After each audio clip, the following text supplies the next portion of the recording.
नमस्कार विद्यार्थी आणि शिक्षक मित्रांनो, आज आपण इयत्ता 8वीच्या मराठी बालभारती या पाठ्यपुस्तकातील संतवाणी या पाठांतर्गत संत तुकाराम यांचा एक अभंग पाहणार आहोत आणि त्याची सुरुवात आहे आम्हा घरी धन शब्दांचीच रत्ने।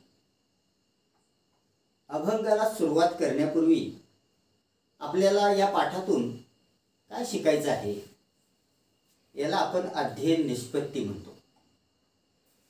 8.1.1 या अध्ययन निष्पत्तीमध्ये विविध विषयावर आधारित अशा विविध प्रकारच्या साहित्याचे वाचन करून त्याच्यावर चर्चा करणे हा घटक आहे। त्याचबरोबर 8.1.7 या अध्ययन निष्पत्तीमध्ये साहित्य वाचून त्याची सामाजिक मूल्ये आणि त्याची कारणे समजून घेणे हा मुद्दा आहे। त्याचबरोबर 8.1.12 मध्ये विविध प्रकारचे साहित्य वाचताना त्या रचनेचा आस्वाद घेणे आणि आपले विचार व्यक्त करणे हा मुद्दा आहे। त्याचबरोबर 8.1.17 मध्ये अभिव्यक्तीच्या विविध शैली आणि रूपे ओळखणे म्हणजेच विनोदी कथा, कविता, अभंग, कवितांचे वेगवेगळे प्रकार यांचा अभ्यास एखाद्या रचनेमधून करणे असे अभिप्रेत आहे। या अध्ययन निष्पत्तीचा म्हणजेच उद्दिष्टांचा विचार आपण केल्यानंतर आपण मूळ विषयाकडे वळूया। आज आपण संतवाणी या घटकांतर्गत संत तुकारामांची एक अभंग रचना पाहणार आहोत। पण तत्पूर्वी मला तुम्हाला सांगायला आवडेल की संतांनी जी रचना केली, संतांनी ज्या कविता लिहिल्या त्यांना वेगवेगळी नावं आहेत। जसे की ज्ञानेशांची ओवी, तुकोबांचे अभंग, त्याचबरोबर संत एकनाथ, संत जनाबाई, संत एकनाथ यासारख्या अनेक संतांनी अभंग, ओव्या, भारुड, पद असे अनेक काव्याचे प्रकार आपल्या पुढे ठेवलेले आहेत। या संतांनी शिवाजी महाराजांच्या काळापासून ते स्वातंत्र्योत्तर काळापर्यंत वेगवेगळ्या संतांनी आपल्या रचनांच्या मधून समाजाला जागृत करण्याचं आणि आपल्या मराठी भाषेचं स्थान मराठी माणसांच्या मनामध्ये अधिकाधिक चांगलं करण्याचं काम केलेलं आहे। या संतांना आपण खरं तर मराठी भाषेचे गुरु म्हणूया, कारण या सर्व संतांचं आपल्या मराठी भाषेवर फार मोठं देणं आहे। हे संत म्हणजे सदविचार सांगणारे चांगले सत्पुरुष, त्याचबरोबर ते चांगले कवी होते। मौखिक परंपरा आणि लिखित परंपरा या दोन्ही परंपरेमध्ये ते व्यक्त होत राहिले, म्हणजे कीर्तन करत राहिले, त्याचबरोबर ते इतर ठिकाणी व्यक्त होत राहिले। या सर्व गोष्टी करत असताना संतांना खूप मोठ्या त्रासाला सुद्धा सामोरं जावं लागलं। म्हणजे केव्हा ज्या लोकांना सदुपयोग, सदाचार, चांगले विचार पटत नाहीत या लोकांनी या संतांना त्रासही दिला, परंतु हे संत आपल्या भूमिकेपासून कधीच विचलित झाले नाहीत। काही उदाहरणं सांगायची झाली तर संत ज्ञानेश्वर हे तुम्हाला माहिती आहे। संत ज्ञानेश्वरांचं पूर्ण नाव ज्ञानेश्वर विठ्ठलपंत कुलकर्णी। या संतांचा एकूण कार्यकाल हा इसवी सन 1275 ते 1296 या अवघ्या 21 वर्षांचा. पण या 21 वर्षामध्ये आपेगाव या ठिकाणी जन्माला आलेल्या या संतानं ज्ञानेश्वरी लिहिली. त्यांनाच आपण भावार्थ दीपिका असं म्हणतो. त्याचबरोबर हरिपाठ लिहिले, पसायदान लिहिलं जे आपण नेहमी म्हणतो, आणि आता विश्वात्मके देवे येणे वाग्यज्ञे तोषावे तोषोनी मज द्यावे पसायदान हे असं जगाच्या कल्याणासाठी प्रसाद मागण्याचं कार्य संत ज्ञानेश्वरांनी केलं आणि त्यांनी समाधी घेतली. 21व्या वर्षामध्ये, अवघ्या 21 वर्षामध्ये एवढं मोठं कार्य करणाऱ्या या संतांची अशा पद्धतीची पुस्तक रूपानं नोंद झाली. भावार्थ दीपिका यामध्ये भगवद्गीतेचंच सार सांगितलेलं आहे. या भगवद्गीतेचं, या ज्ञानेश्वरीचं आपण पुन्हा पुन्हा वाचन केलं पाहिजे, म्हणजे आपली भाषा समृद्ध होईल. दुसरे महत्वाचे संत नामदेव. संत नामदेव हे सुद्धा ज्ञानेश्वरांच्या काळातले. म्हणजे सांगायचं झालं तर त्यांचा जन्म 1270 आणि त्यांचं निधन 1350 मध्ये झालं. हे संत नामदेव नरसी या गावचे आणि पंढरपूरमध्ये त्यांनी 1350 मध्ये समाधी घेतली. संत नामदेवांचं पूर्ण नाव नामदेव दामा शेट्टी रेळकर. त्यांचं साहित्य फक्त महाराष्ट्रातच नव्हे तर महाराष्ट्र बाहेर सुद्धा भ्रमंती करत करत ते पंजाबमध्ये गेले आणि गुरु ग्रंथ साहिब या ग्रंथामध्ये त्यांच्या काही रचना समाविष्ट झाल्या, अभंग समाविष्ट झाले आणि त्याला नाव आहे ग्रंथ साहिब. या ग्रंथातील संत नामदेवजी की मुखबानी. त्याचबरोबर नामदेवांची गाथाही प्रकाशित आहे. या नामदेवांनी एक सुंदर अभंग लिहिलेला आहे, तो तुम्हाला माहितीच असेल. नाचू कीर्तनाचे रंगी ज्ञान दीप लावू जगी. म्हणजे ज्ञानाचा दीप तेवता ठेवण्याकरता, जागृत ठेवण्याकरता, लोकांच्या मनातलं अज्ञान आणि अंधश्रद्धा दूर करण्याकरता संत नामदेवांनी काम केलं. अवघाची संसार सुखाचा करीन, अवघा भाव धरीन विठ्ठल एक, असे संत नामदेव म्हणाले होते. तसेच संत एकनाथ. संत एकनाथांचं पूर्ण नाव होतं एकनाथ सूर्यनारायण कुलकर्णी. त्यांचा जन्म 1533 आणि निधन 1599. त्यांनी चतुश्लोकी भागवत लिहिलं, त्याचबरोबर एकनाथी रामायण लिहिलं, भावार्थ रामायण लिहिलं, एकनाथी भागवत लिहिलं. यातून सुद्धा पैठणला राहणाऱ्या या संतानं आपल्यासाठी भारुड पद गवळणी लिहून मौखिकरित्या लोकांच्या मनामनात ह्या सगळ्या रचना, काव्य रचना लोकांना मुखोद्गत कसे होतील हे पाहिलं. आता ज्यांचा आपण अभ्यास करणार आहोत ते संत तुकाराम. संपूर्ण महाराष्ट्रामध्ये सर्व कवी कुळाचे अत्यंत आदराचे आणि अत्यंत महत्वाचे असे जे गुरु आहेत ते म्हणजे संत तुकाराम. कारण संत तुकारामांनी संपूर्ण समाज व्यवस्थेचा असा काही अभ्यास केला की ज्याच्या सगळ्या बारीक सारीक गोष्टी सुद्धा त्यांच्या अभंगामध्ये आलेल्या आहेत. 5000 अभंग त्यांनी लिहिलेले आहेत. तुकाराम बोल्लोबा आंबिले उर्फ तुकाराम बोल्लोबा मोरे असं त्यांचं पूर्ण नाव.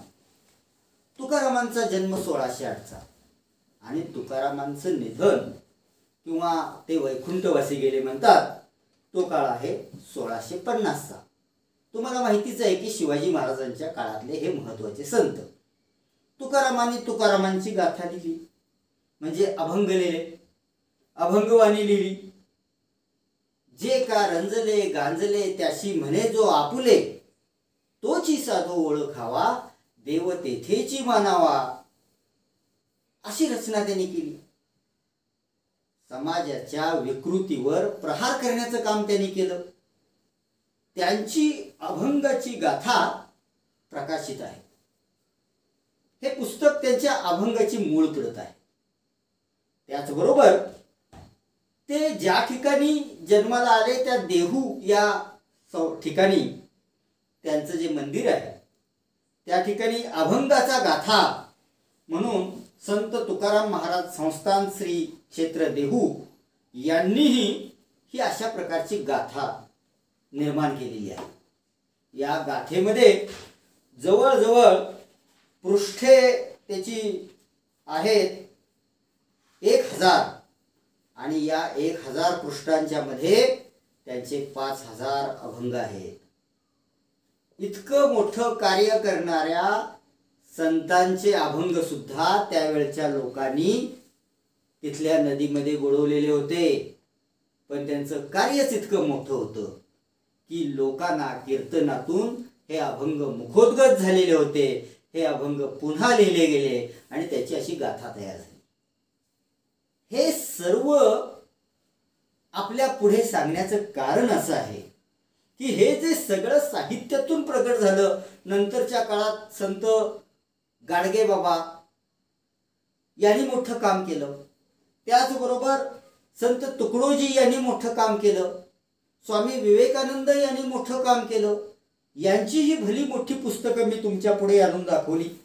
त्याचं कारण असं आहे की या संतांचे आपल्यावर फार मोठे उपकार आहेत. त्यांनी जर त्यावेळी शब्दातून व्यक्त झाले नसते तर आज आपली मनं आणि मतं समृद्ध झाली नसती.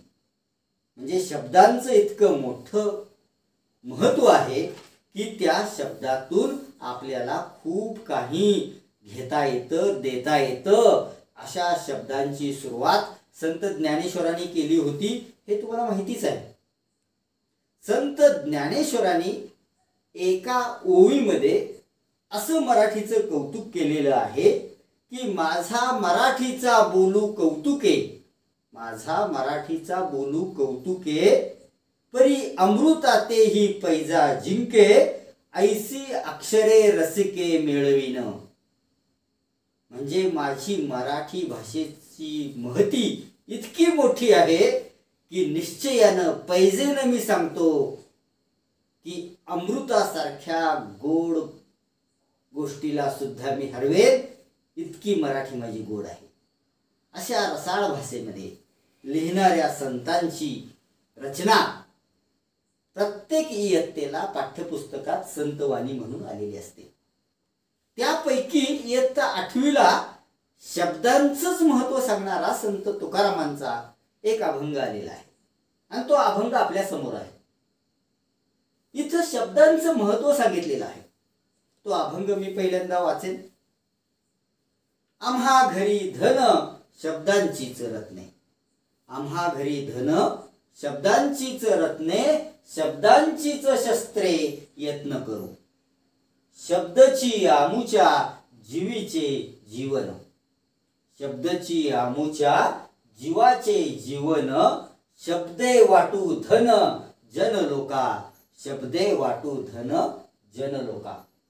तुका म्हणे पहा शब्दची हा देव, तुका म्हणे पहा शब्दची हा देव, शब्देची गौरव पूजा करू, शब्देची गौरव पूजा करू. अवघ्या 6 ओळींची ही रचना, त्याला आपण अभंग म्हणतो. आताच्या काळात तुम्ही त्याला कविता म्हणता. या रचनेला पहिल्यांदा अभंग का म्हणायचं, तर तुकारामांनी ज्या रचना केल्या त्या रचनेचं वैशिष्ट्य, भाषिक वैशिष्ट्य असं आहे की या कवितेमध्ये किंवा अभंगामध्ये एकूण 6 अक्षराचे 3 चरण असतात. पहा, आम्हा घरी धन 6, शब्दांचीच रत्ने 6, शब्दांचीच शस्त्रे 6 आणि 4थ्या चरणामध्ये 4 अक्षर असतात.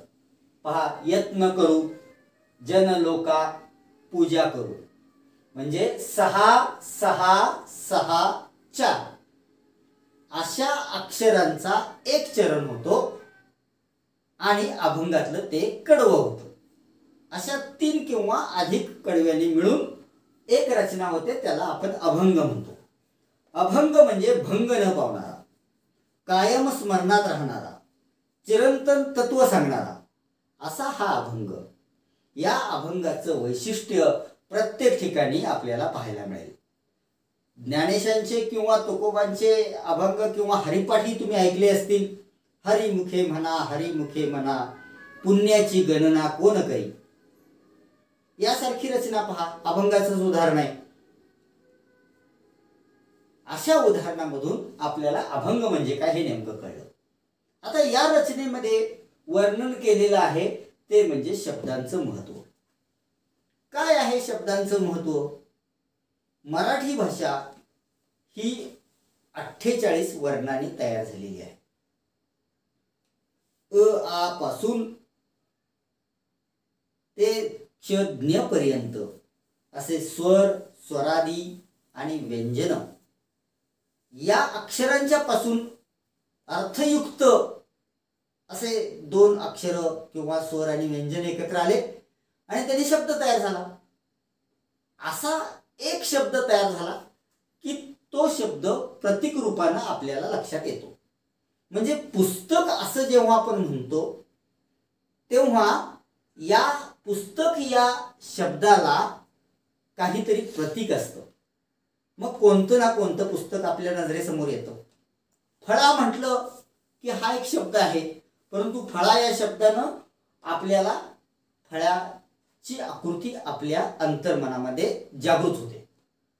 अशा शब्दांना तसा फारसा प्रतीक रूपानं अर्थ असला तरी अर्थसौंदर्य म्हणून वेगळा अर्थ शोधण्याचं काम कवी, लेखक किंवा संत करत असतात. या शब्दांना नसते दुःख, शब्दांना नसते सुख, शब्दांना नसते दुःख, शब्दांना नसते सुखही, ते वाहतात जे ओझे ते तुमचे माझे असते.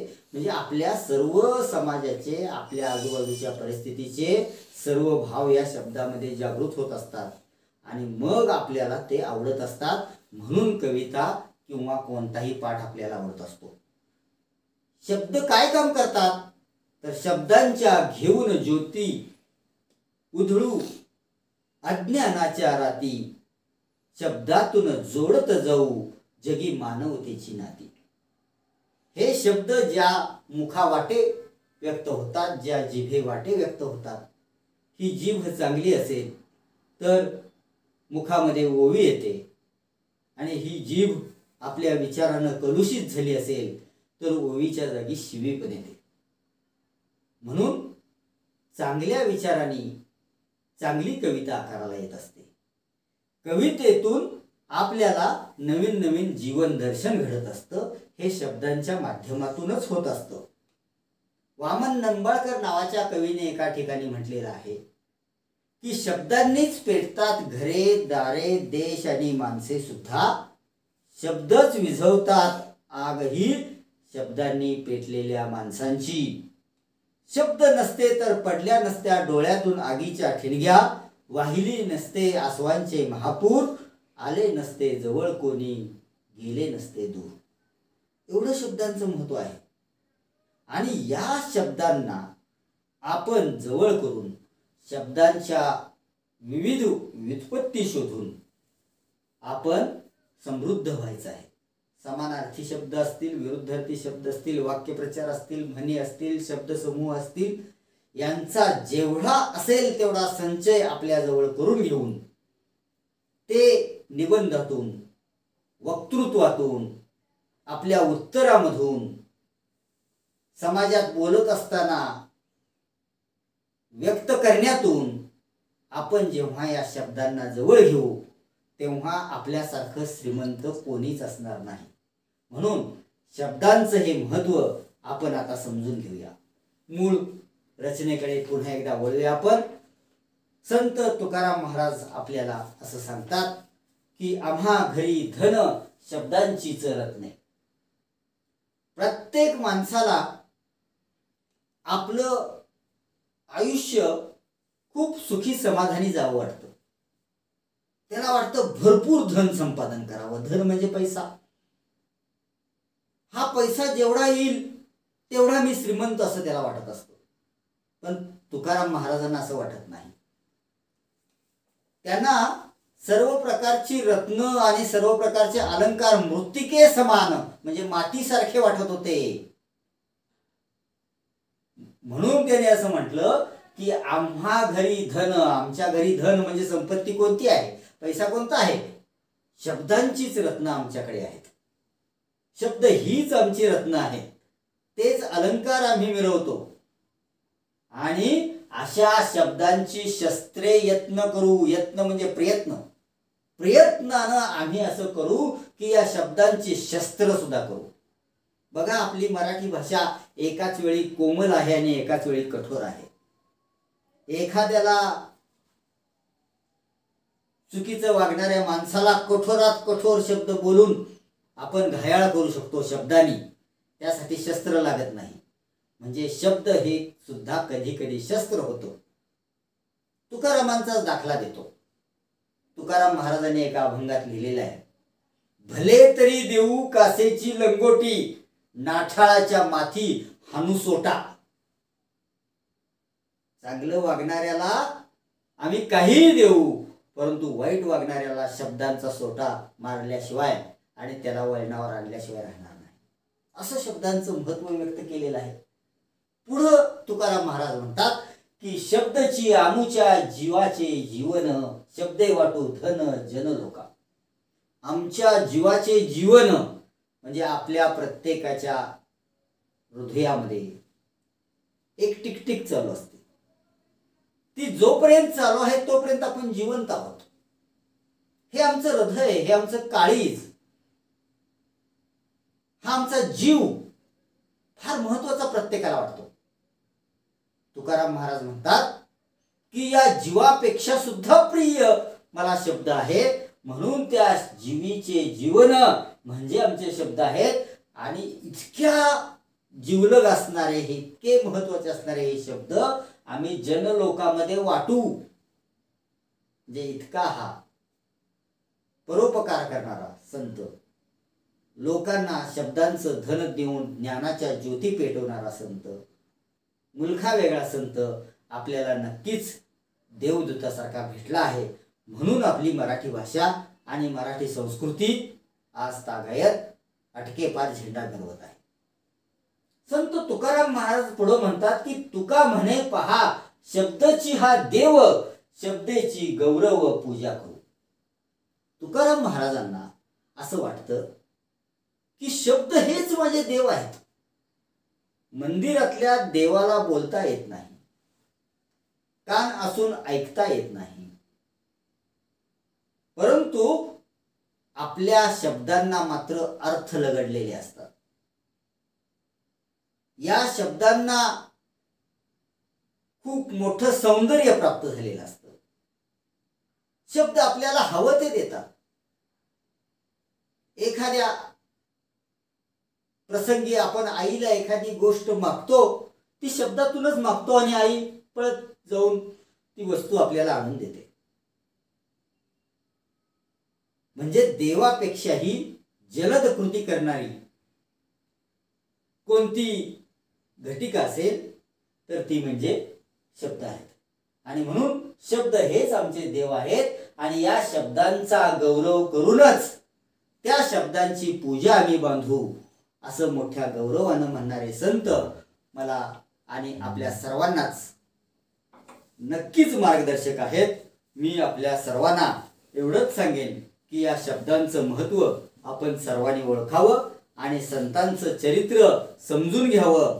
एकाच कवितेवरून किंवा एकाच अभंगावरून संतांची वाणी आपल्यापर्यंत पोहोचते असं नाही, तर त्यासाठी संत तुकारामांनी लिहिलेली अशा प्रकारची रचना, अभंगाचा गाथा असेल किंवा तुकाराम महाराज यांचा अभंगाचा गाथासारखी कोणतीही प्रत असेल, ती आपल्या शाळेतून पालकांच्याकडून मागवून घ्या.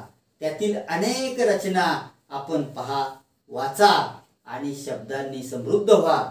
शब्दांचं हे महत्त्व समजून घ्यावं आणि शब्दांच्यासाठी आपलं आयुष्य वेचावं, यासाठी ही कविता मी आज आपल्या पुढं सादर केली.